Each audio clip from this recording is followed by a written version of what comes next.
പിന്നെ എനിക്ക് പറയാനുള്ളത് ഗവൺമെൻറ്റിനോട് കുറച്ച് കാര്യങ്ങൾ പറയാനുണ്ട്. ഒരു പെണ്ണ് എന്നിട്ട് പറയാണ് എൻ്റെ ഭർത്താവും ഭർത്താവിൻ്റെ കുടിക്കാരും എന്നെ പീഡിപ്പിച്ചു, അല്ലെങ്കിൽ പല കാര്യം കൊണ്ടും എന്നെ ബുദ്ധിമുട്ടിച്ചു, പല കാര്യം കൊണ്ടും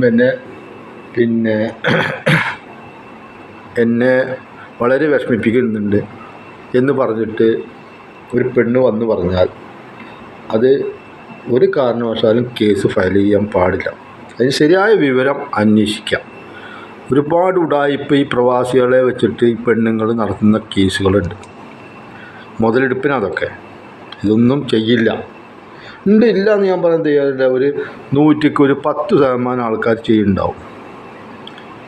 ബാക്കി വരുന്നതൊക്കെ എനിക്ക് ഭാര്യയുണ്ട്, മക്കളുണ്ട്, എല്ലാവരും ഉണ്ട്, പെങ്ങന്മാരുണ്ട്, എല്ലാവരും ഉണ്ട്.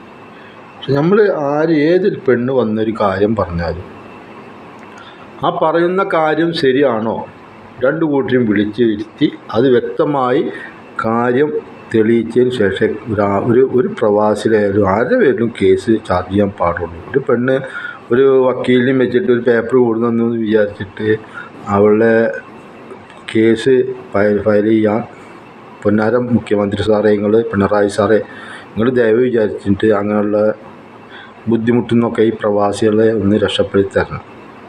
ഇപ്പോൾ ഇലക്ഷനൊക്കെ അല്ലേ വരുന്നത്. ഇനിയിപ്പോൾ സാറ് ജയിക്കാച്ചെങ്കിലും തോൽക്കാച്ചെങ്കിലും സാറിനോടൊരു കാര്യം പറയണല്ലോ, അതുകൊണ്ട് പറയണം. ഓടിയിട്ട് വന്നിട്ട് ഒരു പെണ്ണ് പറയാണ് എന്നെ ഭർത്താവിൻ്റെ കുടിക്കാരും ഇന്നമായി ചെയ്തു എന്ന് ഉള്ളത് പറയാൻ അത് ശരിയായ തെളിവ് വേണം. തെളിവില്ലാതെ ഇന്നത്തെ തലമുറയിലുള്ള പെണ്ണുങ്ങൾ വന്ന് പറഞ്ഞാൽ അത് നിങ്ങൾ ഏശരുത്.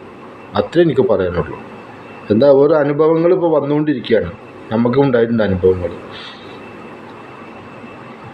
അപ്പോൾ ബഹുമാനപ്പെട്ട കോടതികളോടൊക്കെ ഞാൻ ബഹുമാനപ്പെട്ട വക്കീലന്മാരോട്, പോലീസുകാരോട്, SP-യോട്, IG-യോട് എല്ലാവരോടും എൻ്റെ ഈ വോയിസ് കേൾക്കുന്ന ഏത് രാഷ്ട്രീയ പ്രവർത്തകരായാലും ഈ പ്രവാസികളെന്നല്ല ഏതൊരു ഭർത്താവായാലും, ഇപ്പം ഞാനായാലും നിങ്ങളായാലും ആരായാലും ഒരു പെണ്ണ് ഇന്നത്തെ തലമുറയിൽ വന്നിട്ട് പറയുകയാണെങ്കിൽ ആ കേസ് ഫയൽ ചെയ്യുന്നത് രണ്ടു കൂട്ടരും പോലീസ് സ്റ്റേഷനിൽ വിളിച്ചിരുത്തി അവരോട് കാര്യങ്ങൾ ശരിക്ക് തുറന്ന് അതിന് വ്യക്തമായ തെളിവുണ്ടെങ്കിൽ മാത്രമേ ചെയ്യാൻ പാടുള്ളൂ.